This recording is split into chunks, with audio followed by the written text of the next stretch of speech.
Hop, hurmatli o'quvchilar, bugun sizlar bilan navbatdagi mavzuyimizni ko'rib chiqamiz. Ya'ni buyrak anatomiyasini, umuman ayrish tizimi anatomiyasini. Demak, ayrish tizimi bu bizning organizmimizda hosil bo'lgan chiqindi mahsulotlarni ortiqcha suyuqlikni organizmdan tashqariga chiqarishga demak mo'ljallangan a'zolarni yig'indisini biz ayrish tizimi deymiz, to'g'rimi? No, bu tizimdan tashqari, ya'ni buyraklardan tashqari bizda boshqa a'zolar ham ushbu chiqindilarni, ushbu mahsulotlarni suyuqlikka chiqarishda ishtirok etadi. Umuman olganda biz ayrish tizimiga kirgizamiz buyraklarni, hop, siydik nayini, siydik pufagini va siydik chiqaruv kanalini kirgizamiz, to'g'rimi? Va boya aytganimdek, bu tizim orqali gidrofil moddalar, ya'ni suvda eruvchan moddalar nima qiladi? Organizmdan tashqariga chiqib ketadi. Yana bizda bor lipofil moddalar, ular yog'da erigan holatda nima qiladi? Organizmdan tashqariga chiqadi. Demak, gidrofil moddalar, suvda eruvchan moddalar nima qilar ekan? Buyraklar orqali, buyraklarga yana qo'shimcha nima bor? Bizda nafas tizimi bor, to'g'rimi? Nafas olganimizda o'pkalar orqali nima qiladi? Suyuqlik bug'lanadi, o'pka orqali chiqadi. Yana bundan tashqari terlaganimizda ter orqali suvda eruvchan gidrofil chiqadi. Yana bizani demak oshqozon ichak trakti orqali ham mana shu moddalar nima qiladi? Organizmni tark etadi. Chiqindi mahsulotlar va suv organizmdan chiqib ketadi. Ya'ni buyraklardan tashqari, ya'ni asosiy ayrish tizimidan tashqari bizda ajratadigan a'zolar bor. Yuqorida sanab o'tganimiz nimaga tegishli ekan? Gidrofilga, ya'ni suvda eruvchanga. Endi bizda yana bitta bor, fizik kimyoviy xususiyati lipofil bo'lgan moddalar, ya'ni yog'da eruvchan moddalar bor. Yog'da eruvchan moddalar esa nima qiladi? Jigar orqali, jigarda nima hosil bo'ladi? O't suyuqligi yoki safro hosil bo'ladi. Mana shu o't suyuqligi bilan birgalikda nima qiladi? Bu moddalar organizmdan tashqariga chiqib ketadi. Endi bizning asosiy fokusimiz bugun ayrish tizimiga, ya'ni buyraklar va boshqa ayruv a'zolarga mo'ljallangan. Endi birinchi bo'lib nimadan boshlaymiz? Buyraklardan boshlaymiz. Demak, buyraklarni oladigan bo'lsak, loviya ko'rinishidagi juft a'zo hisoblanadi. Normal holatda, buni boyaga aytganimdek, rivojlanish anomaliyalari bor. Ya'ni 3 ta buyrak bo'lishi mumkin, bitta buyrak bo'lishi mumkin, taqasimon buyrak bo'lishi mumkin, S-simon buyrak bo'lishi mumkin. Bu demak rivojlanish anomaliyalari. Aksariyat holatlarda bizda loviya ko'rinishida juft buyrak uchraydi va bu buyraklar qorin bo'shlig'ida, qorin partidan orqada, ya'ni retroperitoneal yoki yana nima dedik? Ekstraperitoneal, ya'ni qorin partidan tashqarida nima qiladi? Joylashadi. Demak, qorin bo'shlig'ida oladigan bo'lsak, qorin bo'shlig'ini yuqori qismida, to'g'rimi? Qorin bo'shlig'ining yuqori qismida, qorin partidan orqada va diafragmani ostida bizda nima joylashyapti? Ikkita buyragimiz joylashyapti. Bunda agarda buyraklarni joylashuviga qaraydigan bo'lsak, mana bizda o'ng buyrak, mana old tarafdan qaraymiz, o'ng buyrak bir muncha pastroq chap buyrakka nisbatan. Chunki o'ng tarafda demak, sizlar aytyapsizlar, mana bizda a'zoyimiz, ya'ni mana jigar joylashadi. Shuni hisobiga o'ng buyrak nima qiladi? Bir muncha pastroq bo'ladi. Boya aytdinglar, mana buni skeletotopiyasi bor, ya'ni suyaklarga nisbatan joylashuvi bor. Bunda umurtqa pog'onasiga nisbatan olamiz va qovurg'alariga nisbatan olamiz. Umurtqa pog'onasiga nisbatan oladigan bo'lsak, bizda chap buyrak 11-ko'krak umurtqasi sohasida boshlanadi va 2-bel umurtqasi sohasida yakunlanadi. Ya'ni o'sha sohaga to'g'ri keladi. O'ng buyragimiz bo'lsa, demak 12-ko'krak umurtqasini yuqorisi yoki 12-ko'krak umurtqasini tanasiga mos keladi. Pastki uchi esa demak 3-bel umurtqasi sohasiga taxminan to'g'ri keladi.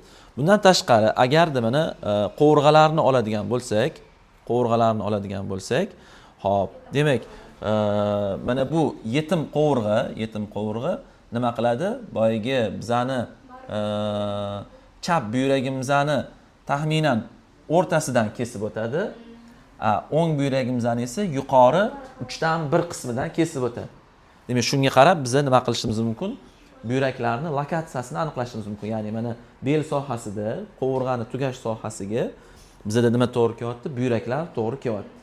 Va boyagi buyrak toshlarida ham og'riq asosan mana shu sohadan boshlanadi.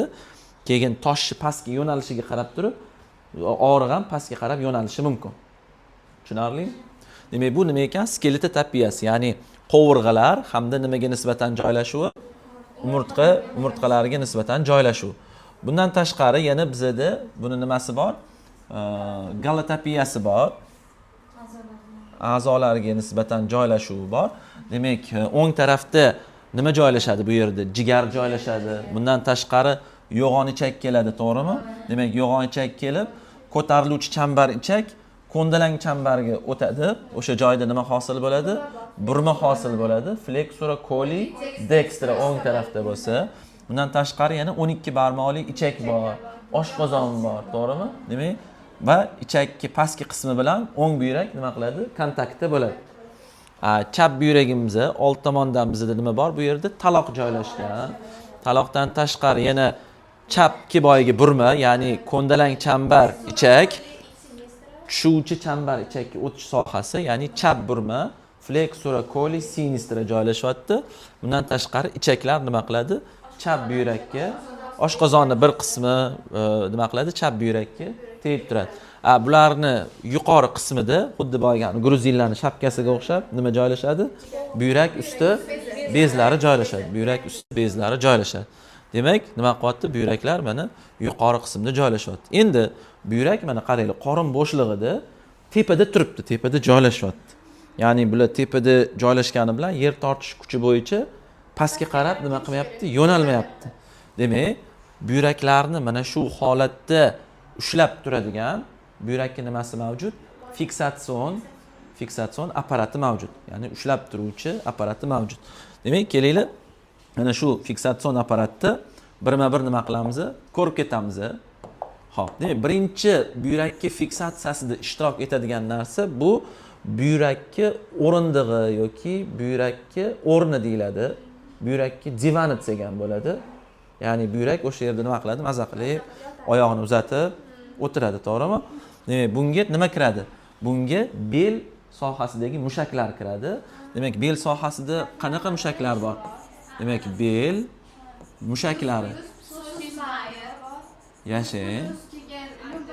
Buni qarang, psos mayer deymiz-da, umumlashtirib turib iliopsos deymiz. Ya'ni bel yonbosh mushagi. Bundan tashqari yana belning kvadratsimon mushagi bor, musculus quadratus lumborum. Va tepa tarafdan bizda nima bor ekan? Diafragma bor. Va mana bu rasmda ham ko'rib turibmiz, mana iliopsos yo'nalyapti. Mana bu yerda kvadratsimon mushak joylashyapti va tepada diafragma. Demak, mana shu mushaklar buyrak uchun nimani hosil qilyapti? O'rindiqqa buyrak o'rni yoki divan desa ham bo'ladi. Bu ham xato emas. Eslab qolish uchun любой instrument yaxshi. Birinchisi bu belli nimasi ekan? Mushaklar. Ikkinchisi qorin ichi bosimi. Demak, qorin ichi bosimi. Bizani qorin bo'shlig'imizda nima bor ekan? Qorin ichi bosimi mavjud va mana shu bosim nima qiladi? Buyraklarni tashqariga itarib turadi va mana shu bosim buyraklarni ushlab turishda nima qilyapti? Ishtirok etmoqda. Bundan tashqari uchinchisi bu buyrak oyoqchalari yoki yana buyrakki tomir oyoqchalari deyiladi. Agarda mana umurtqalarni oladigan bo'lsak, umurtqani chap tarafidan bizda yirik qon tomiri o'tadi. Aorta qon tomiri. Demak, qorinda buni biz qorin aortasi deymiz. Uni o'ng tarafida esa mana bizning umurtqamizning o'ng tarafida esa yana bitta yirik qon tomir mavjud. Qanaqa vena edi? Kovak vena. Pastki vena. Demak, mana shu aortadan buyrakka qarab nima kirib ketyapti mana? Qon tomir kiryapti. Bu qon tomiri nomi nima edi? Buyrak arteriyasi, to'g'rimi? Mana bu yerda ham bizda nima kiryapti? Buyrak arteriyasi kiryapti. Xuddi shunaqa buni yonida yana nima bor? Vena bor. Vena chiqadi. ustidan mana bo'yab qo'ydim. Bu yoqda ham mana nima bor ekan? Mana vena bor mana. Endi bundoq mantiqan oladigan bo'lsak, arteriya chap tarafda kaltaroq, o'ng tomonda uzunroq. Vena esa nabrot, ya'ni joylashuviga qarab. Chunki aortani o'zi chap tomonda joylashyapti. Shuning uchun chap tomondagi tarmog'i kaltaroq bo'ladi-da, arteriyaniki. Vena o'ng tarafda joylashyapti. Shuning uchun o'ng tarafdagi tarmog'i uniki kaltaroq bo'ladi. Demak, mana shu yirik tomirlar ham buyrakka shu holatda ushlab turishga nima qilar ekan? Yordam berar ekan. Demak, 3-chi bizani fiksatsion apparatimiz bu buyrakning nimasi ekan? Oyoqchalari. Keyingisi 4-chisi. Hop, bizani buyuragimizni atrofida, buyrak atrofida nima bor? Buyrak atrofida buyrakka fibroz pardasi yoki fibroz kapsulasi mavjud va mana shu fibroz pardasi ham buyrakka ustidan o'rab turadi. Bu xuddi strechga o'xshab buyrakka atrofidan qattiq o'rab olgan bo'ladi. Buyrakka fibroz kapsulasi. Tushuntira oldimmi? Fibroz qavat. Keyingisi 5-chisi mana sizlar aytyapsizlar, buyrak atrofi yoki buni aytishimiz mumkin paranefral, to'g'rimi? Yoki buyrak atrofi yog' kletchatkasi yoki yog' qatlami.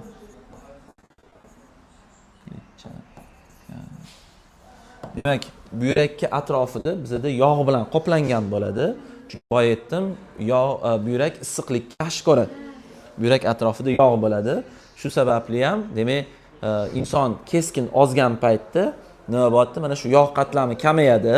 Demak, fiksatsion apparat buzilyapti. Shuning uchun ham buyrakka pastga tushish, pastga siljish holati, ya'ni nefroptoz holati kuzatilishi mumkin. Ya'ni keskin vazn yo'qotgan holatlarda, ya'ni og'ir kasallik fonida, onkologiyada, hop, keyin o'sha oshqozon operatsiyalaridan keyin, qandli diabetdan keyin yoki mana birdaniga diyetaga o'tirsa, qanaqadir stress holatlar keskin oshsa, demak buyrakda ptoz holati ham nima qilishi mumkin ekan? Kuzatilishi mumkin. Hop, keyingisi bu buyrak boylamlari. Demak, bu tomondan jigar bo'lsa, uni oldida 12 barmoqli ichak bo'lsa, o'sha ularni atrofidagi qorin pardadan bu yoqqa boylamlar yo'nalgan bo'ladi, ligamentumlar, to'g'rimi? Demak, jigar va buyrak bo'lsa, nima bo'ladi? Ligamentum gepatorenale. Gepatorenale. Endi uning uchun agar bundoq qilib qorinni ko'ndalang kesmasini olsak, hop, qizil rangda chizamiz. Mana bu yoqda bizda mana nima joylashyapti? Buyrak joylashyapti. Hop. Bu tarafda bizda nima bor ekan? Mana jigar bor. Bu yoq tarafda mana nima bor? Taloq bor. O'rtada mana bizda oshqozon va mana bunday ichaklar. Buni 12 barmoqli ichak deb olamiz. Demak, mana shulardan buyrakka qarab nima ketayotgan ekan? Mana boylamlar ketgan ekan. Demak, buni biz jigar bilan buyrak o'rtasida ligamentum gepatorenale deyiladi.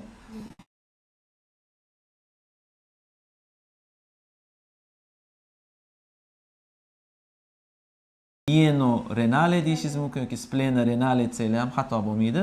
Demak, taloq va anaqani o'rtasida, buyrak o'rtasida ham boylam bor. Endi boya aytdim, zarba bo'lishi mumkin. Boksda bo'ladi bunaqa zarba yoki yiqilgan holatda boyagi mexanik ta'sir natijasida bu boylamlar uzilishi mumkin. Fiksatsion apparatga lat yeyishi mumkin. Bu holatda ham buyrakka pastga tushish holati, nefroptoz holati. Tushuntira oldimmi? Va eng so'nggisi bu buyrak atrofida fastsiya mavjud. Demak, buyrak fastsiyasi, fastsiya. Demak, bu fastsiya qorin tashqarida, keling, qorin pardani bundoq qilib qizil qilib chizib qo'yamiz. Chunki buyrak bizda qanaqa ekstraperitoneal a'zo. Demak, buyrakni o'zini ham atrofida nimasi bor ekan? Fastsasi bor. Mana sariq rangda chizamiz. Bu mana nima bo'ladi? Mana tashqi tomonidan o'rab, mana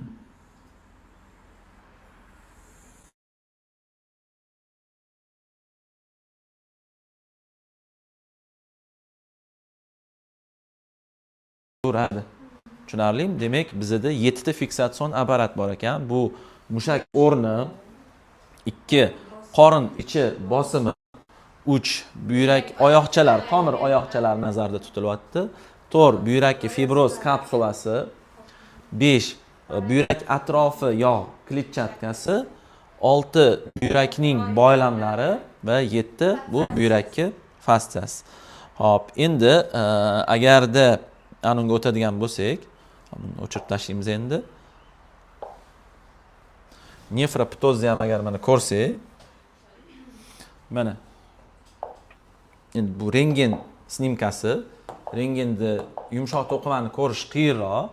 No, agarda bundoq chegaralari bilan ko'radigan bo'lsak, chegaralar bilan e'tibor berib ko'radigan bo'lsak, mana buyrakni nimasini ko'rishimiz mumkin. Mana bu yerda mana tushuntira oldim. Demak, bu yerda ko'rdinglarmi qancha pastga tushib qolgani? Bu endi buni qisman pastroq joylashyapti. Bu taxminiy chegaralarni ko'ramiz deb aytdi. Bu ham nima holati ekan? Nefroptoz holati. Buni operatsiya qilishga to'g'ri keladi. Hop, nefroptoz. Hop, ptozni yo'q ekan, unaqa KTsini aniqini topolmadim. Eslatsanglar bir ko'rsataman. No, bunda o'sha bitta buyrakni yaqqol pastga qarab tushib qolganini ko'rish mumkin. Mana bitta, misol uchun umuman buyrak ko'rinmayapti. Kompyuter tomografiyada ham ko'rsanglar, hozir boyagi rengen bilan qanchalik farqi borligini sezasizlar.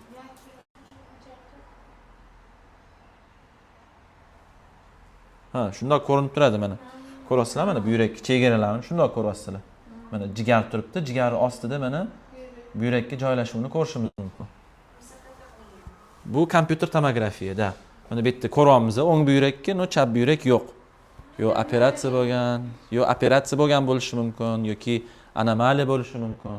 So'raysizlar-da, operatsiya bo'lganmisiz, yo'qmi? Buni holat operatsiya bo'lganmisiz, yo'qmi deyiladi. Bo'lganman, pochkamni oldirib tashlagan deb aytishi mumkin. O'zi bemor o'zi aytishi mumkin. No, bunda o'sha kompyuter tomografiyada buni shundoq ancha-muncha buyrak patologiyalarini aniqlash mumkin. Mana bu yerda buyrak quribdi, ko'rasizlarmi? Kichkina bo'lib qolgan buyrak qurish holati. Shu o'shanga bu ancha informativ metod hisoblanadi. Ha, bu gidronefroz holatlari ham, buyrak shishish holatlarini ham kuzatishimiz mumkin. Hop, bu bo'yicha savollar yo'qmi?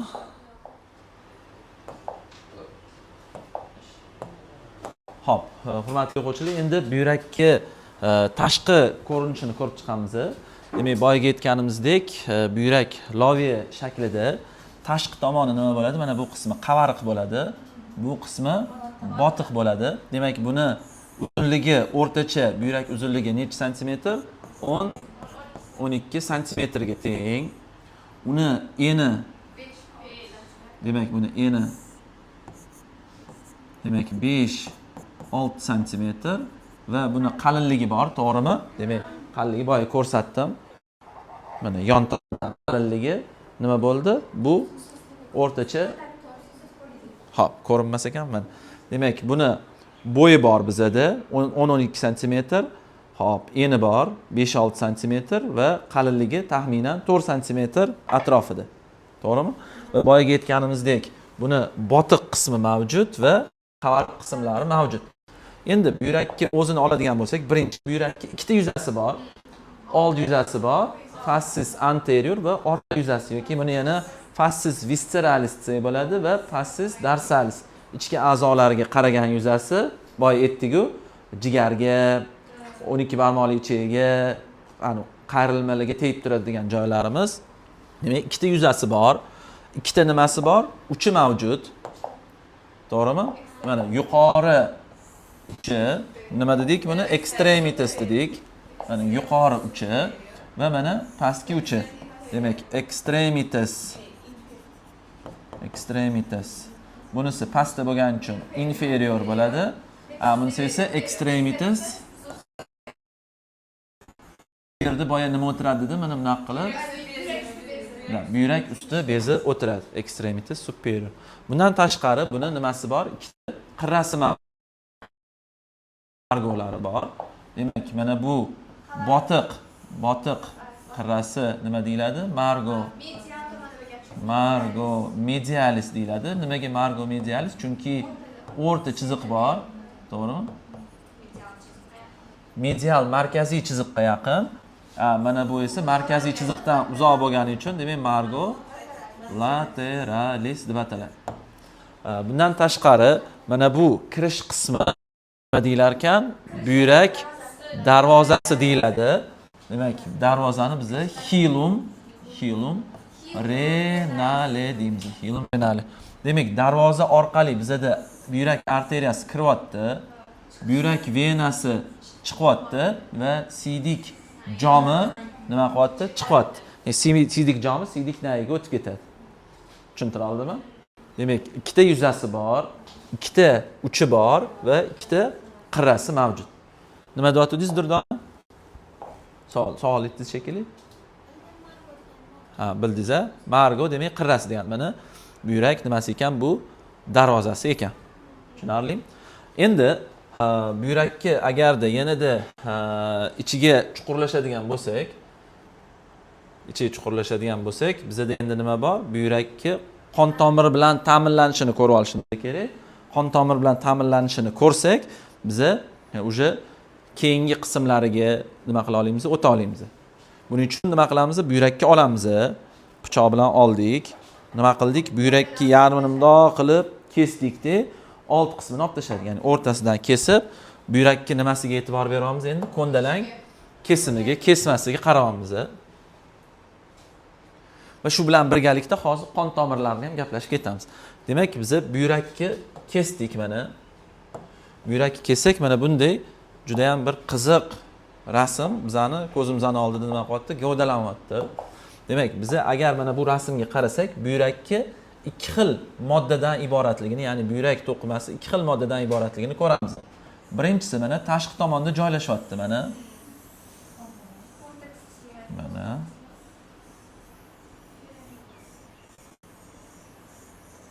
erinmasdan mana chizib chiqyapman. Demak, bu qismi buyrakning postloq qismi deyiladi. Postloq qismi, ya'ni tashqi tomondan nima qilyapti? Qoplab turibdi. Mana bu yerda ham ko'rib turibsizlar, mana jigarrang rangda mana nimani ko'ryapmiz? Buyrakning postloq qismini ko'ryapmiz. Demak, postloqqa biz nima deymiz? Cortex. Buyrakning postlog'i bo'lgani uchun cortex renalis deb ataladi. Tushunarli? Endi bu postloq qismini orasida postloq qismini ro'zve rang qizil rangda chizamiz. Mana qizil hamcha ko'rinmas ekan. Yashil qilamiz ham. Mana postloq qismini orasida mana bizda mana bunday nima bor? Yong'oqni eslatib, men kashtanga o'xshataman. Nima bor ekan? Buyrakning mag'iz qismi joylashgan. Mana bularning hammasi nima ekan? Mana shu narsa buyrakning mag'iz qismi. Demak, buni biz nima deymiz? Medulla. Mag'iz degani medulla renalisni ko'rishimiz mumkin. Demak, bu mag'iz ko'rinishi uchburchak, ya'ni piramida uchun, demak, buni yana nima derkanmiz? Buyrak piramidalari deb atarkanmiz. Demak, buyrak ko'ndalang kesmasida biz nimani farqlayapmiz? Sariq rangda chizdik. Buyrakka postloq qismi va mag'iz qismini farqlayapmiz. Piramidalarni farqlayapmiz. Bundan tashqari postloq qismi, mana ko'rgan bo'lsanglar, buyrakka mag'iz qismiga bundoq qilib botib kirgan. To'g'rimi?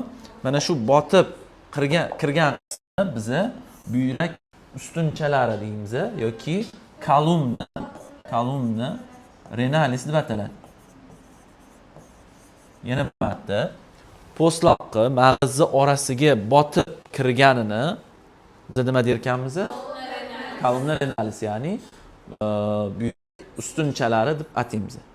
Tushuntira oldim? Shu joygacha tushunarlimi? Xo'p. Endi agarda biza bitta mag'iz moddani oladigan bo'lsak, mag'iz moddani nimasi bor ekan? Asosi bor ekan. Asosi bor. Bazis deyiladi. Lotinchasiga bazis nima bo'lyapti? Piramidalis. Va mana bu cho'qqisi, to'g'rimi? Pizzaga o'xshatamiz, demak apex piramidalis. Va mana shu mag'iz moddani oladigan bo'lsak, bu mag'iz modda bizada yig'uvchi naychalarning yig'indisi, ya'ni ko'plab yig'uvchi naychalar qo'shilganda bizada nimani hosil qilyapti mana? Buyrak piramidasini hosil qilyapti. Agarda buyrak piramidasini uchiga e'tibor qaratadigan bo'lsak, demak, buyrak piramidasini uchini yana biza so'rg'ich deymiz. Papilla renalis deyiladi va bu yerda bizada mana bunday teshikchalar, ya'ni foramina renalislar joylashgan. Demak, hosil bo'lgan siydik nima bo'ladi? Po'stloq qismida siydik hosil bo'ladi.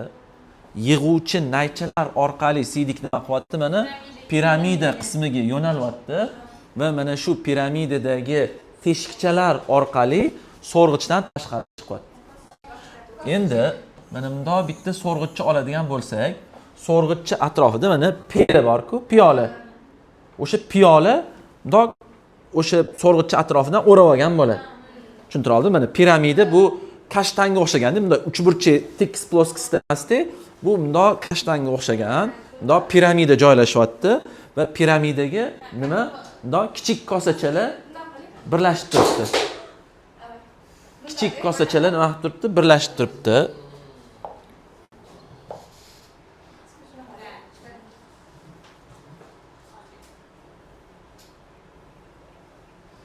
Tushuntira oldimmi? Mana bundoq qarasanglar, bu ploskiy emasdi, bu har tomonlama bo'lgan. Yana bir marta.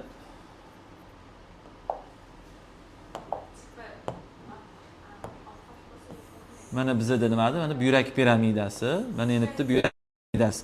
Demak, buyrak piramidasini uchiga bizada nima ekan? Mana kichkina kosacha ochilyapti. Mana endi kichkina kosacha.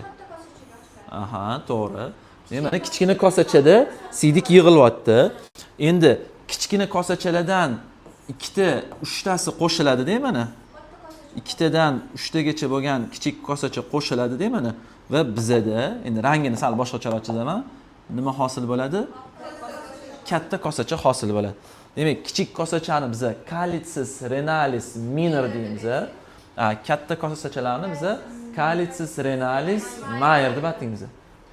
Endi mana bu yerdan katta kosacha kelyapti. Bu yerdan katta kosacha kelyapti-da. Katta kosachalar qo'shilib nimani hosil qilyapti? Buyrak jomini hosil qilyapti mana. Nima deyiladi buyrak jomi?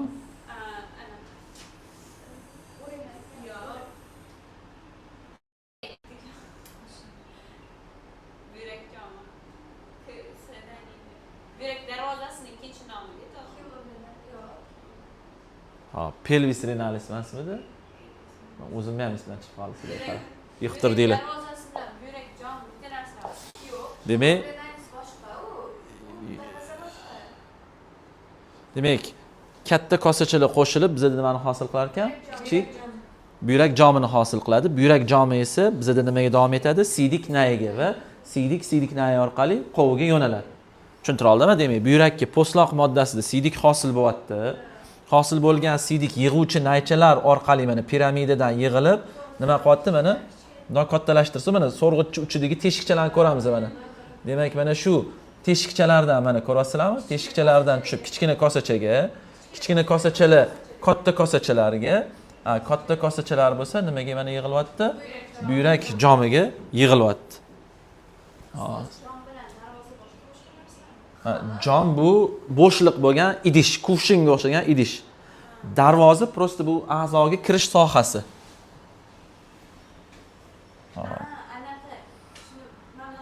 Buyrak jomi buyrak darvozasidan chiqadimi? Ha, buyrak jomi darvozaning ichidan chiqib ketadi. Buyrak jomini buyrak sinus endi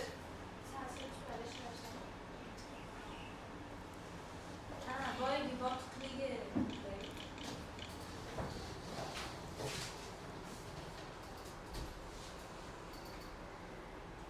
zo'r bitta videocha bor edi. Mana shu edi, adashmasam. Lekin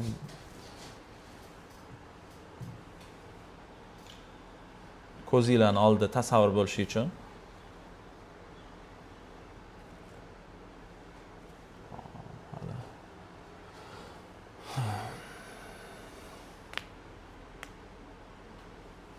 bu yoqni ham olib boramiz, lekin o'chirib olamiz.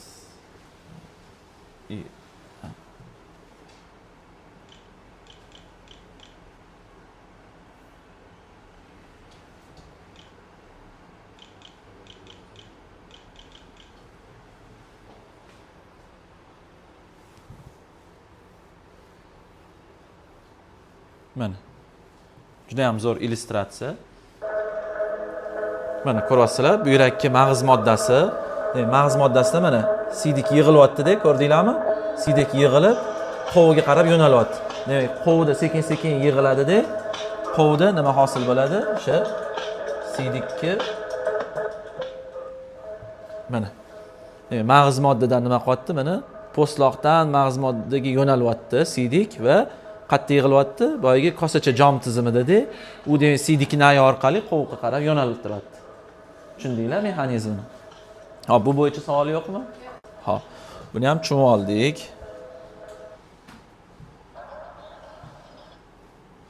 Hop, endi bu yoqqa qaytamiz yana o'zimizning 3D'imizga. Hop, endi biza keyingi tuzilmalarni tushunish uchun biza buyrak qon tomirlarini bilishimiz kerak. Mana ko'rsanglar, aortadan bizada buyrak arteriyasi kelyapti, to'g'rimi? Buyrak arteriyasi kelganda, buyrak arteriyasi mana ikkita tarmoqqa bo'linyapti. Mana ko'rdinglarmi? Mana bundoq qarasam, bittasi old tomonga ketyapti, ventral, bir donasi orqa tomonga, darzal. Tushuntira oldimmi? Ya'ni mana buyrak arteriyasi mana bundoq kelyapti-da, ikkiga ajralyapti. Bunaqasiga ajralyapti. Demak, old qismda joylashgani ventral bo'ladi, orqa qismdagi darzal bo'ladi. Ventrali nima qiladi? Ventrali kelib, yana 4 ta shoxga bo'linadi. Bu nima? O'tlab ketib qoldi. Demak, ventrali nima qilyapti? 4 ta shoxga bo'linyapti. Bitta shoxi yuqori bo'lakka ketyapti. Bittasi old yuqoriga, old pastga va pastga ketyapti. Va mana shu qon tomirlarini shoxlanishiga qarab turib biza buyrakni segmentini ajratamiz. Demak, biza segmenti nimaga bu? Chunki xirurgiyada muhim ahamiyatga ega-da. Boyagi buyrak bo'lagini olib tashlamoqchi bo'lsa, mana shu tomirni bog'laydi. Tushuntira oldim? Mana misol uchun yana o'sha buyrak bo'ladigan bo'lsa, demak, arteriya keldi mana, arteriya keldi. Bitta orqaga yo'naldi. Darzal dedik buni va ventralga bo'lindi, to'g'rimi? Mana ventral, buyrak arteriyasi. Endi bu nima qilyapti? Mana yuqoriga buni tarmoq beryapti. Keyin oldinga va mana shu 5 ta shoxga nisbatan bizada buyrakka nimasi farqlanar ekan? 5 ta segment farqlanadi. Shulardan 4 tasi oldinda, bittasi orqada. Demak, mana bu nima bo'ladi? Yuqori segment bo'ladi, segmentum superior. Hop, mana bu bizada bo'ladi pastki segment. Hop, fioletoviy chizamiz. Mana anterior superior, mana old yuqori. Old pastki, mana. Endi xuddi shu buyrakka agar biza mana qarasak, endi buni bundoq o'girsak, botiq taraf bu yoqda botdi. Demak, biz qisman mana bu yuqori segmentni ko'ramiz, to'g'rimi? Bu yerda nimani ko'ramiz? Mana pastki segmentni va umuman orqa yuzani to'liq egallab turadigan bu demak nima ekan? Orqa segment. Jami bizda nechta segment bo'lyapti? 5 ta. Demak, old tarafda 4 ta, ya'ni yuqori va pastki segmentlar, old yuqori, old pastki segment. Orqa tarafda esa demak o'sha qon tomiri yo'nalishiga qarab biz nimani farqlaymiz? Orqa segment, ya'ni 5 ta segmentni farqladik. Bu ham tushunarlimi? Buyrak segmentlari yaxshi. Buyrak segmentlarini tushungan bo'lsanglar, demak, arteriya kirdi, ikkita shoxga bo'lindi, ventral bilan darzalga. Keyin u nimaga bo'linyapti mana? ventral 4 ya'ni segmentlarga bo'lindi. Segmentlarimizni mana bizda nimaga bo'lyapti? Bo'laklar aro interlabaris deyiladi. Bo'laklar aro bo'lyapti. Bo'laklar aro.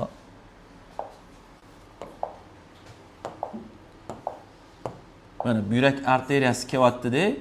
Birinchi nimaga bo'lindi? Mana 4 ta segmentlarga bo'lindi. Birinchi ventral bilan dorsal shoxga bo'lindi mana.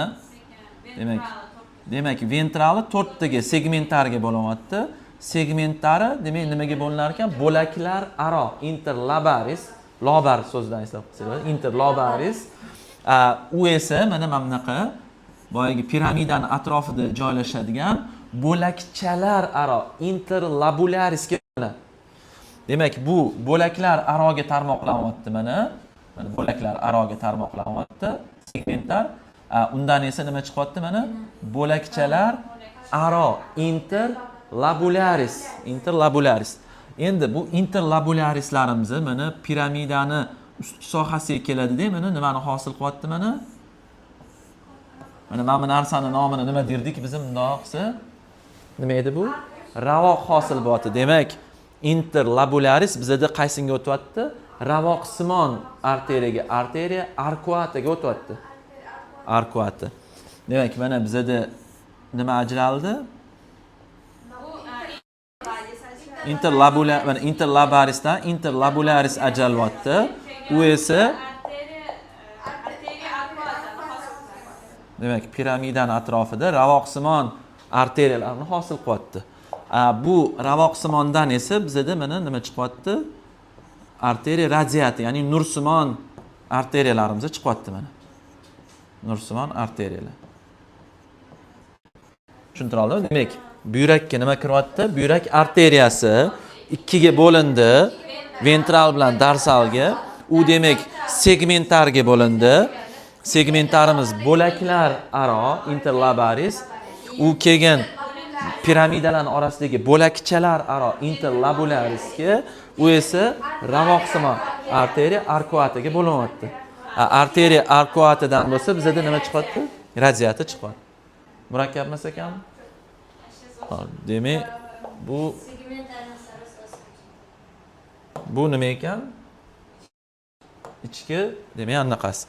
Endi biza boyagi buyrakni nimasini olamiz? Bitta mag'iz qismini olamiz. Demak, bitta nimani oldik? Mana mag'iz moddani oldik, to'g'rimi? Nima bo'lyapti? Mana bizda segmentar arteriya bo'laklar aro arteriyaga boryapti. Bo'laklar aro arteriyamiz bo'lakchalar aroga. Mana bo'lakchalar arteriya mana yo'nalyapti. Mana arteriya mana yo'nalyapti. Bu yerdan ham mana bo'lakchalar aro arteriya yo'nalyapti-da. Bu yerda bundoq nimani hosil qilyapti? Mana ravoqqa, arkuatani hosil qilyapti. Arkuatamizdan mana bizda radiati mana chiqyapti, mana radiati yo'nalyapti. To'g'rimi? Mana bu yirik shoxlari nima ekan? Arteriya radiati. Endi yana ham ichkariroq kiramiz. Radiatani agar kattalashtirsak, mana radiatamiz ketyapti. Radiatadan endi bizda olib keluvchi arteriola hosil bo'ladi. Oldimi? Olib keluvchi arteriola yoki vaz afferens hosil bo'ladi. Yana bir marta arkuata yo'naldi mana. Interlabularis yo'naldi. Arkuatani hosil qildi mana. Arkuata bo'lyapti. Arkuatadan esa mana radiata yo'nalyapti va radiatadan nima hosil bo'lyapti? Olib keluvchi arteriola hosil bo'lyapti. Tushundinglarmi?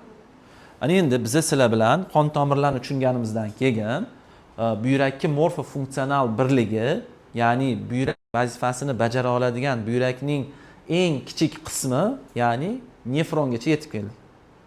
Demak, buyrakning morfofunksional birligi bu nima ekan? Nefron. Endi nefron qanday tuzilganini ko'rish uchun boyagi sxematik ko'rib chiqamiz. Keyin 3D'si bo'lsa, 3D'sida ham nima qilamiz? Razbor qilamiz. Uning uchun biz nefronni qismlarini qanday tuzilganini birinchi bilib olishimiz kerak. Sog' bo'ling. Xo'p, demak, mana bizda qanaqa tomir yo'nalyapti? Arteriya radiati. Demak, bu arteriya radiati yoki nursimon tomir. Va undan nima qon tomir chiqdi dedik? Bundan nima qon tomiri chiqdi dedik?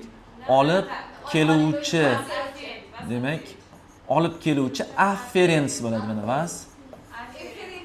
Afferens, vas afferens. Demak, olib keluvchi arterioli chiqdi. Olib keluvchi arterioli keladi-da. Bizda bitta kapsula bor. Shumlyanskiy Bauman kapsulasi deyiladi. Mana bu har tomonlama o'ralgan kapsula. Prosta bizni sizlarga ko'rinish uchun Shumlyanskiy Bauman kapsulasining ichiga arterioli va bu yerda chigallarni hosil qiladi. Malpigi chigali deyapsizlar. Yoki buni biz yana bu tuzilma koptokchasi deymiz. Glomerulus deyiladi. Va bu yerda arteriya chigali bo'ladi-da, yana nima qilyapti? Mana arteriya chiqib ketyapti. Demak, mana bu tomirimiz endi nima bo'ladi? Vas efferens bo'ladi. Vas efferens.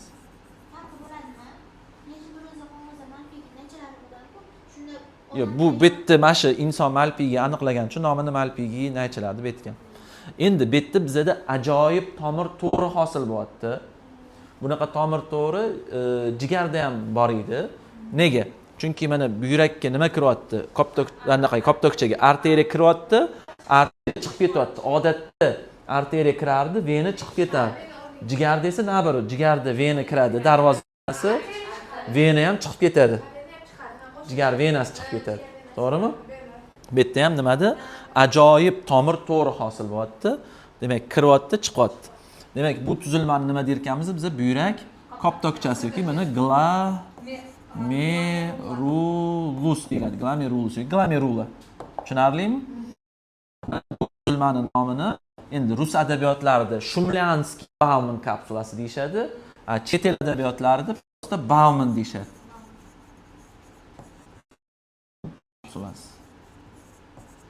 Tushunarlimi? Demak, arteriya radiatordan vas afferens kirdi, vas efferens chiqdi va bu yerda buyrak koptokchasi tomir to'rini hosil qildi. Uni atrofida esa nima joylashyapti? Shumlyanskiy Bauman kapsulasi joylashyapti mana. Shumlyanskiy Bauman kapsulasi joylashdi. Shu joyga tushunarlimi? Xo'p, endi rangini o'zgartirib ketaveraman, sizlar tushunishingiz uchun. Shumlyanskiy, hozir bitta anaqaga puzzlga yig'iladi. Demak, Shumlyanskiy Bauman kapsulasidan keyin bizda birinchi qator egri bugri naychalar boshlanadi. Yoki bularni biza mana birlamchi naychalar deymiz. Yoki ikkinchi nomi mana sizlar aytganinglardek proksimal. Ya'ni boyagi koptokchaga yaqin bo'lgancha. Demak, proksimal egri bugri naychalar boshlandi. Demak, bundan keyin bizda hosil bo'ladi mana bunday halqa yoki ruschasiga petля deydi. Qo'ziloq deymiz yoki halqa deymiz. Halqa yoki nima ekan? Qovuzloq. Demak, bu bo'yicha Gendli halqasi yoki Gendli qovuzlog'i deyiladi. Endi undan keyin bizda nima boshlanadi? Qovuzloq degani mana bundoq kelib, anaqa bor-ku, mana dorda osadi-ku. O'sha osadigan narsasi qovuzloq yoki halqa bo'ladi. Sirtmoqqa o'xshagan narsa. Tushundingizmi? Xo'p. Keyin bizda endi ikkinchi qator egri bugri kanalchalar boshlanadi mana. Ikkinchi qator egri bugri kanalchalar. Demak, bularni ikkilamchi egri bugri kanalchalar dedik yoki ikkinchi nomi nima dedik? Distal kanalchalar dedik. Distal kanalchalar. Va mana shunday distal kanalchalar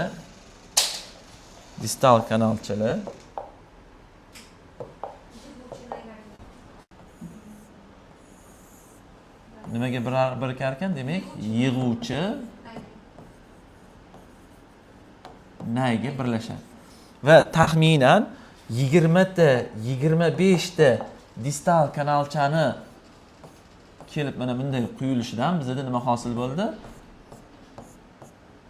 yig'uvchi nay hosil bo'ldi. Demak, buyrak koptokchasi, bu yerda o'sha glomerulus bor va Shumlyanskiy Bauman kapsulasi bor. Proksimal kanalcha, genli qo'zlog'i, distal kanalcha va yig'uvchi nay birgalikda nefronni hosil qiladi. Nefronni hosil qiladi va har bitta buyrakda o'rtacha 1 millionga yaqin nefronlar mavjud. Tushuntirildi? Demak, yana bir marta buyrak koptokchasi, ya'ni qon tomir tutami va Shumlyanskiy Bauman kapsulasi, proksimal egri bugri kanalcha, genli qo'zlog'i, distal egri bugri kanalcha va yig'uvchi nay birgalikda nima deyilar ekan? Nefron deyilar ekan. Labbe. Keling. Mana. Tushuntira oldimmi? Endi qaranglar. Nima jarayon bilan? Mana bitta yig'uvchi nay, mana yana bitta yig'uvchi nay, mana yana bitta yig'uvchi nay.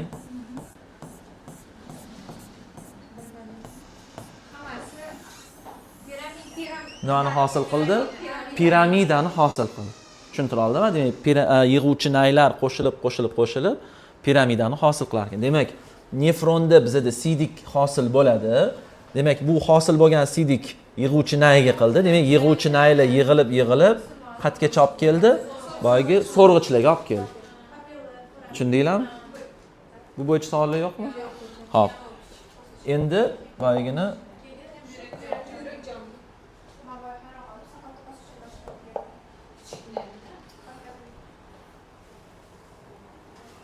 endi nefronni bitta 3D sini ham ko'ramiz. Endi o'zingizlar aytasizlar menga nimaligini.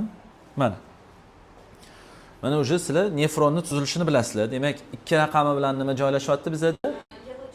Arteriya, radiator. Demak, mana bu Shumlyanskiy Bauman kapsulasiga olib kelayotgan tomiroti nima ekan? Vas afferens. 6 raqamida nima ekan? Buyrak koptokchasi. 7 raqamida mana aytdim, yong'oqqa o'xshab o'rab olgan bo'ladi mana. Ko'rdinglarmi? Atrofidan bundoq o'rab olgan. Nima ekan? Shumlyanskiy Bauman kapsulasi deyiladi. Demak, Shumlyanskiy Bauman kapsulasidan mana bizda 8 raqam bilan nima chiqyapti? Birlamchi, egri, bugri kanalcha chiqyapti. 8 raqamida. No, to'g'ri chiqayotgan qon tomir vaz efferens. Demak, egri bugri kanalchadan pastga qarab nima yo'nalyapti? Mana 4 raqami genli halqasi yoki genli qo'zlog'i. Undan keyin mana ikkilamchi egri bugri kanalcha kelyapti va yig'uvchi nayga yig'ilyapti. Demak, boya arteriyani venaga o'tishi, demak mana bu yerda, ya'ni proksimal egri bugri kanalcha, genli qo'zlog'i va distal kanalchalar sohasida arteriyalar, demak, vaz efferens kapillarlarga o'tadi. Kapillarlar bo'lsa nima qiladi? Venalarga o'tib, demak, vena hosil bo'lib, vena o'sha buyrakdan chiqib ketadi, yig'ilib. Tushunarli? Xo'p. Endi bizni anaqasini ham, gistologiyasini ham ko'rishimiz kerak. Mana buyrakka agarda mana gistologik preparatni kattalashtirib qarasak, bizni buyrakka o'sha postlog'ida nimalarni ko'rishimiz mumkin ekan? O'sha buyrak koptokchalarini ko'rishimiz mumkin. Mana bitta koptokcha, mana yana bitta o'sha koptokcha, mana koptokcha, mana koptokcha, mana koptokcha. Tushunarlimi? Endi hozir mana yana ham kattalashtirilgan o'sha Bauman kapsulasini ko'rsataman. Ko'rdinglarmi? Chet el adabiyotlarida Bauman deyapti. Endi bilmadim, oldinlarimcha Shumlyanskiy Baumanni ko'rib olgandik, keyin o'zini kitobida Bauman emas, Shumlyanskiy Bauman kapsulasi bo'lgandi. Keyin agar o'sha kitobni o'zbekchaga o'girsak, Akbar Shumlyanskiy Bauman kapsulasi bo'ladi. Tushundinglarmi? O'zini nomini ham qo'shib, avtorlik huquqini qo'shib ketgan. No, butun chet elda bu o'sha Bauman kapsulasi nomi bilan, demak, nomi chiqqan. No, tushundinglar-ku, mana shu bu buyrak koptokchasi atrofida, demak, o'sha Shumlyanskiy Bauman kapsulasi. Mana bu o'sha boyagi turli xilda tushib qolgan. Endi buyrakka ideal nefron bunaqa turmaydi-da. Nefron bunaqasiga yo'naladi, bunaqasiga yo'naladi, bunaqasiga yo'naladi. Shuning uchun kesib olganingizda mana turli xil mana yig'uvchi naylarni biz nima qilyapmiz? Ko'rishimiz mumkin. Tushundinglarmi? Hop, bu bo'yicha savollar yo'q. Buni ham tushundinglar. Demak, bu nima ekan? Buyrak mana koptokchalari va uning atrofidagi Shumlyanskiy Bauman kapsulasini kuzatishimiz mumkin. Hop, bizlar aytganimiz bor ekanmi hali? Endi yana mana bu nefronga qaytadigan bo'lsak, qisqacha siydik hosil bo'lish jarayonini ham aytib ketaman. Siydik hosil bo'lish jarayoni. Siydik hosil bo'lish jarayoni 3 ta bosqichda amalga oshadi. Demak, siydik hosil bo'lishini birinchi bosqichi filtratsiya bosqichi deyiladi. Bu nima hisobiga sodir bo'ladi? Buning uchun biz ikkita tomirga e'tibor berishimiz kerak. Demak, vaz afferensi diametri bilan vaz efferensi diametriga. Demak, vaz afferensi bilan vaz efferensi diametrini solishtiradigan bo'lsak, vaz efferensi diametri afferensidan kichkina. Buni ishlashini tushunish uchun mana yozda baklash anaqadan shlankadan suv sepgansizlar, to'g'rimi? Shlankani uchini bundoq barmog'inglar bilan yopsanglar, ya'ni tomirni diametrini sizlar kamaytiryapsizlar. Nima bo'ladi? Suvni oqish tezligi oshadi. Nimaga suvni oqish tezligi oshadi? Chunki shlankani ichida bosim oshyapti. Bundan nima xulosa beramiz? Agarda tomirni diametri kamaysa, bosim ham nima qiladi? Oshadi. Ya'ni bir-biriga teskari proporsional.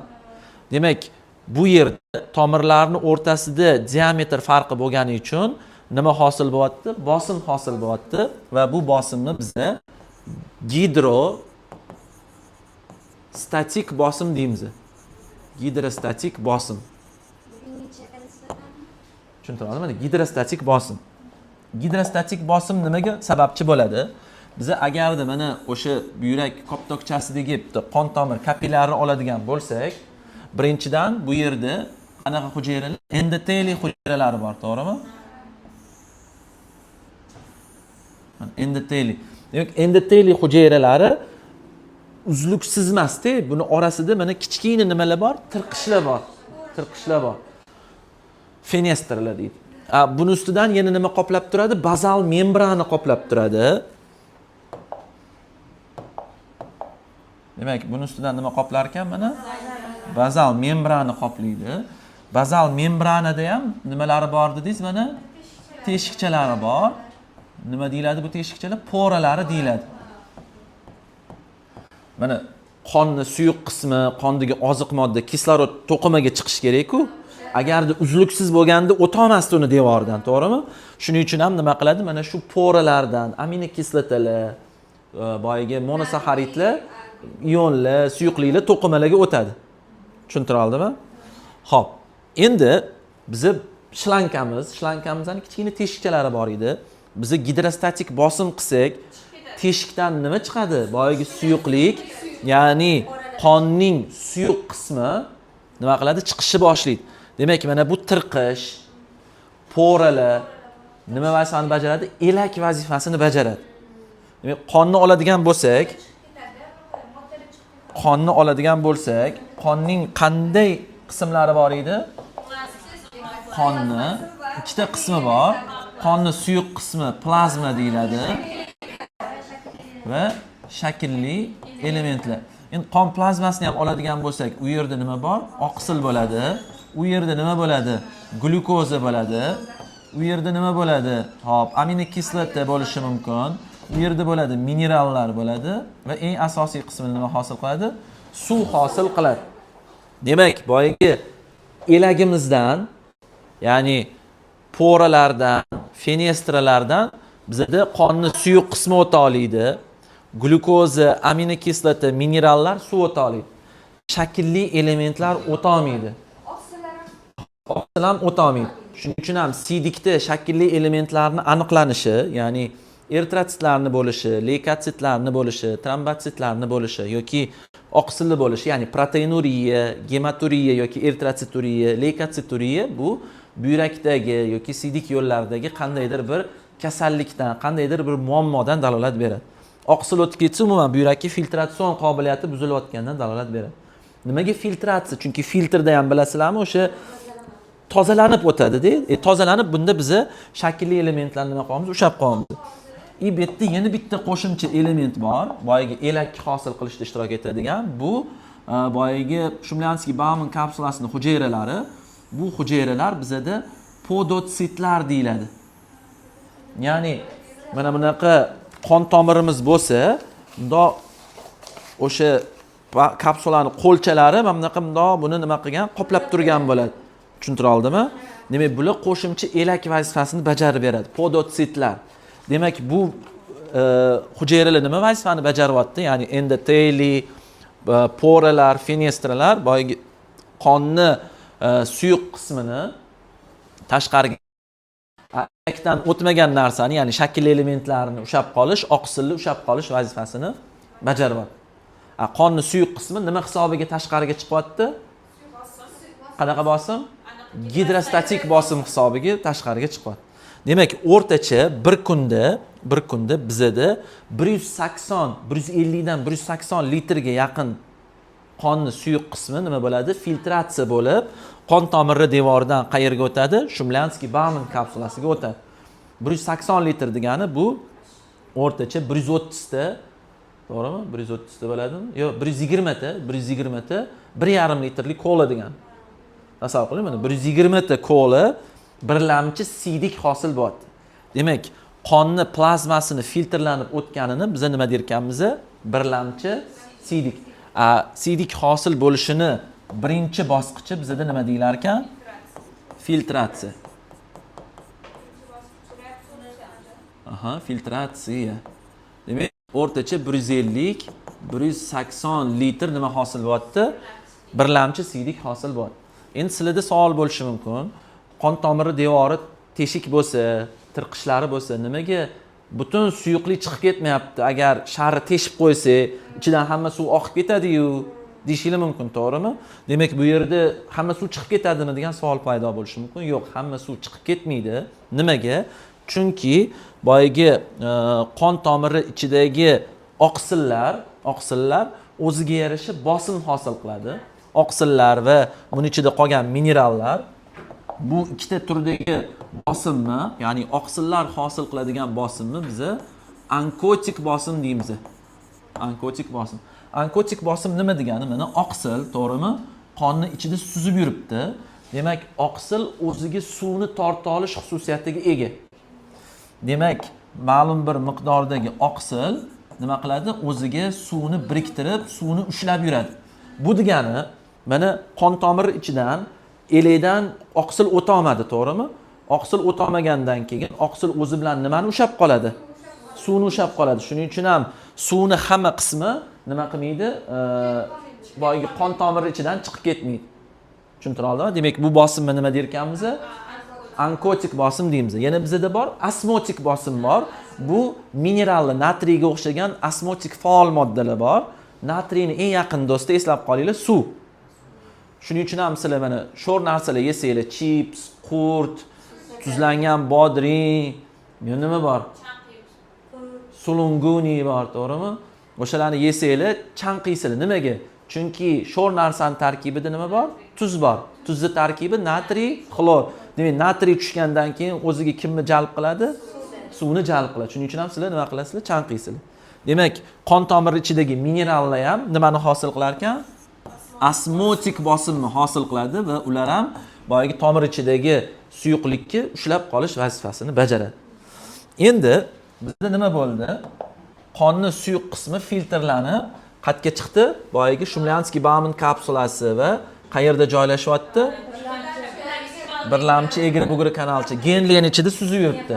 Endi organizm aytadiki, voy, buning ichida foydali narsalar bor-ku, aminokislota bor, glyukoza bor, yana natriy, kaliy minerallar bor, xlorlar bor. Buni men o'zimga qaytarib olishim kerak deydi va mana shu naychalar sohasida qayta so'rib olish jarayoni sodir bo'ladi. Demak, butun mana shu naychalarni devori bo'ylab bizda nima jarayon sodir bo'lar ekan?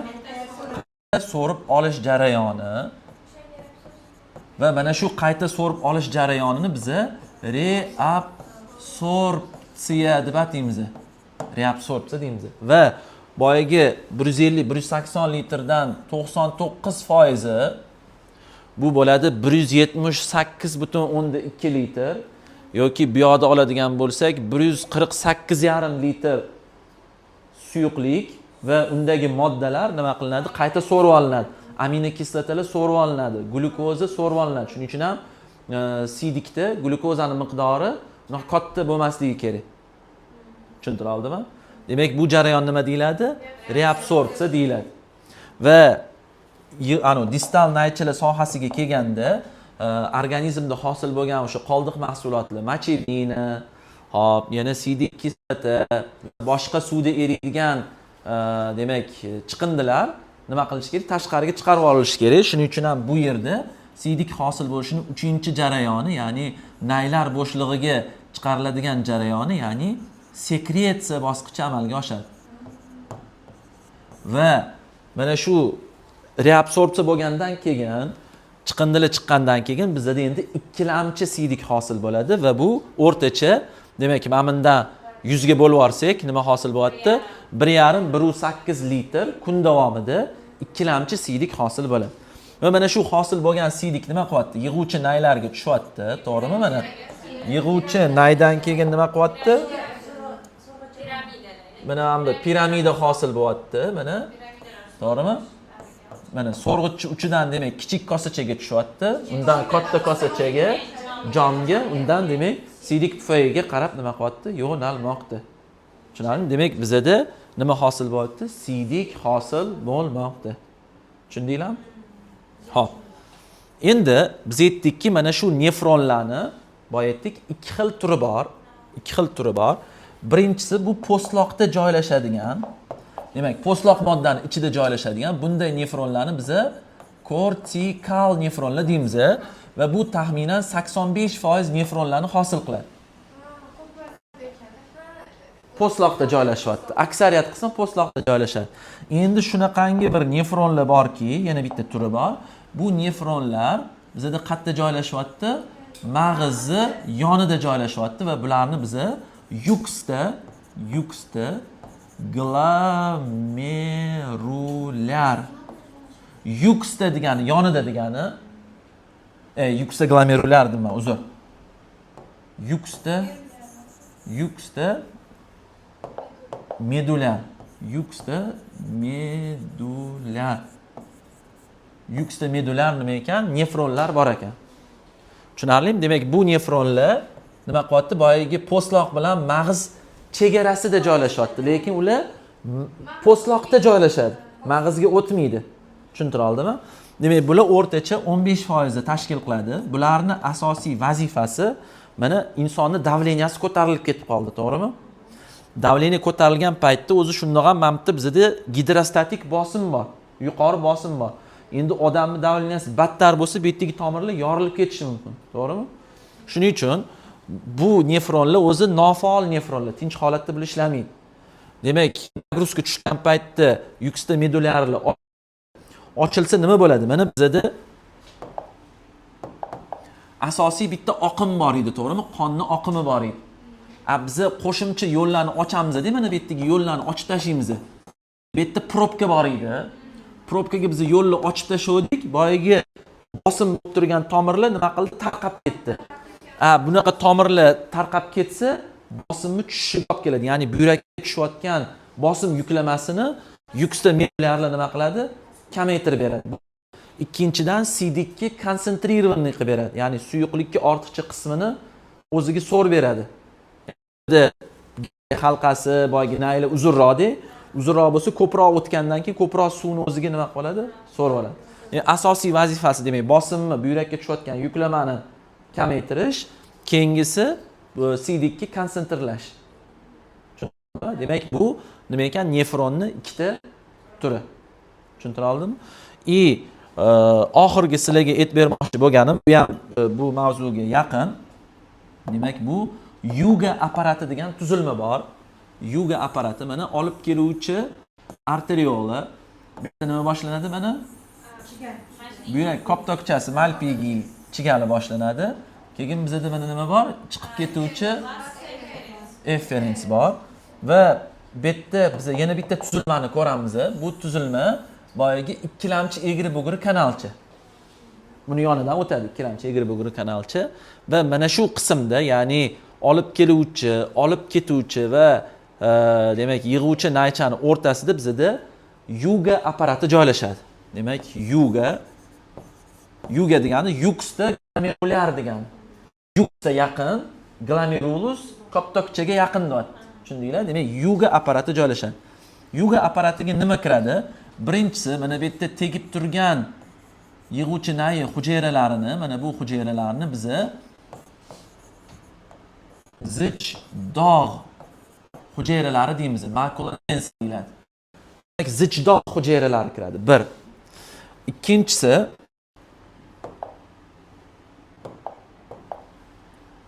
mana bu yerda joylashgan, qon tomiri devorida joylashgan bizada ekstra glomerulyar hujayralar yoki mezangial hujayralar deyiladi. Mezangial hujayralar va mana bu yer o'zida joylashgan 3-turdagi hujayralar bor. Buni yashil rangda chizamiz. Qo'y. Bu hujayralarimiz bizada yuxtaglomerulyar hujayralar, yuga hujayralar deyiladi. Demak, mana shu 3 ta tuzilma, ya'ni zich dog' hujayralari, ekstra glomerulyar yoki mezangial hujayralar va yuga hujayralar birgalikda yuga apparatini hosil qiladi. Yuga apparatini vazifasi nimadi? Mana bu yoqqa kelayotgan tomirni ichidagi bosimni regulyatsiya qilib turadi. Demak, agarda bu yoqdagi kelayotgan tomirda bosim pasayib ketib qolsa, bu yerdan renin degan modda ishlab chiqaradi. Bu arterial qon bosimini ko'taruvchi modda, ko'tarishda yordam beradi. Demak, bu yerda bu retseptorda organizm bosim tushib ketsa yoki natriyning miqdori kamayib ketib qolsa, bizada yuga apparati ishga tushadi. Demak, nima modda ishlab chiqarilar ekan? Renin ishlab chiqariladi va qon bosim oshiriladi, qondagi natriyning miqdori nima qilinadi? Ko'paytiriladi. Tushuntira oldimmi? Demak, yuga apparati nima ishlab chiqarar ekan? Reninni. Boya aytdik-ku, demak buyrakda gumoral vazifa ham bor, ya'ni u renin gormonini ishlab chiqaradi va eritropoetin gormonini nima qiladi? Ishlab chiqaradi. Endi renin gormoni nima vazifani bajaradi? Men buni ham bilib ketsanglar foydali. Ozgina vaqtinglarni ol.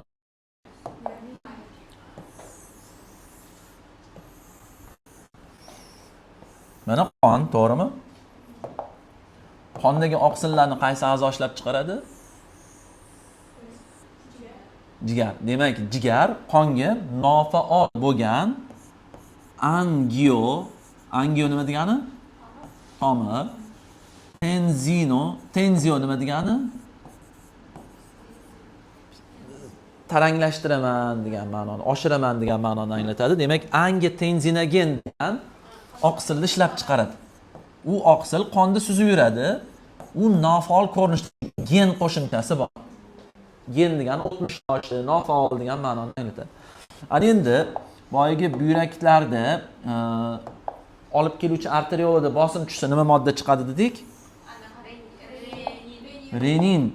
Demak, renin degan nima ishlab chiqarilyapti? Gormon, oqsil ishlab chiqarilyapti. Renin nima qiladi? Renin xuddi qaychiga o'xshab angiotensin boyagi nofaol qismini, bir qismini kesib tashlaydi. Shuni hisobiga, ya'ni reninni ta'sirini ostida angiotensinogendan bizada nima hosil bo'ladi? Angiotensin 1 degan modda hosil bo'ladi. Demak, angiotensin 1. Angiotensin 1 bilan qayerga boradi? O'pkaga boradi. O'pkalarda bizada angiotensin hosil qiluvchi ferment bor. Yoki ruschasiga buni angiotensin превращающий ferment APF. Demak, ushbu fermentni ta'sirini ostida, ya'ni APF ta'sirini ostida angiotensin 1 dan bizada angiotensin 2 moddasi hosil bo'ladi. Endi nima bo'lyapti? Buyrakdagi bosim kamayuvdi, natriyning miqdori kamayuvdi, renin ishlab chiqarildi. Renin qonga chiqadi, suzib yurgan angiotensinogenni kesib tashlaydi-da, angiotensin 1 ga aylantirib qo'yadi. O'zi angiotensinogen jim yuraveradi qonda, tinch holatda, chunki jigar chiqaradi, nofaol, ta'siri yo'q. Lekin angiotensin 1 ta'sirini ostida u nimaga renin ta'sirini ostida angiotensin 1 ga aylanadi. Ana endi angiotensin ham qonda yuradi, o'pkalarga borsa, unga ferment ta'sir qiladi, angiotensin hosil qiluvchi ferment ta'sir qiladi va bizada nima modda hosil bo'ladi? Angiotensin 2 moddasi hosil bo'ladi. Ana endi angiotensin 2 moddasi bizada faol modda hisoblanadi. Biologik faol modda hisoblanadi. Bu endi nima qiladi? Bu birinchi ta'sir qiladi qon tomir devoriga ta'sir qiladi-da. Qon tomir devorini nima qiladi? Toraytiradi. Angiotensin, tenziya o'qyapti. Demak, qon tomir toraysa, boya aytdik, diametr bilan bosim proporsional. Diametr kamaysa, bosim nima qiladi? Mana oshadi. Bu bir. Ikkinchisi, ikkini ta'sirini ostida buyrak usti bezidan bizada aldosteron degan gormon ishlab chiqariladi. Aldosteron nimaga ta'sir qiladi? Aldosteron buyrakka ta'sir qiladi va buyrakdan natriyni reabsorpsiyasini, qayta so'rib olinishini nima qiladi? Kuchaytiradi. Natriyni eng yaqin do'sti kim edi? Natriy bilan birga nima ushlanib qolyapti organizmda? Suv ushlanib qolyapti. Bu yerda yana bitta fizikadan qaytaramiz. Hajm bilan bosim bog'liqligi. Bosim nima qiladi? Bosim ham ko'payadi. Bu yerda bular to'g'ri proporsional. Misol shar ichiga suv solaversangiz, devori keng yoriladi-yu. Demak, hajm bilan bosim bir-biriga to'g'ri proporsional. Shuning uchun ham qarang, birinchidan nima bo'lyapti? Tomir torayapti, bosim oshyapti. Hajm oshyapti, umumiy qon hajmi oshyapti, bosim oshyapti. Demak, renin oxir oqibatda nimaga olib kelar ekan? Bosimni oshishiga sababchi bo'lyapti. Va mana shu tizimni biza renin, angiotensin, aldosteron sistemasi yoki renin, angiotensin, aldosteron tizimi deb ataymiz. Tushuntira oldimmi?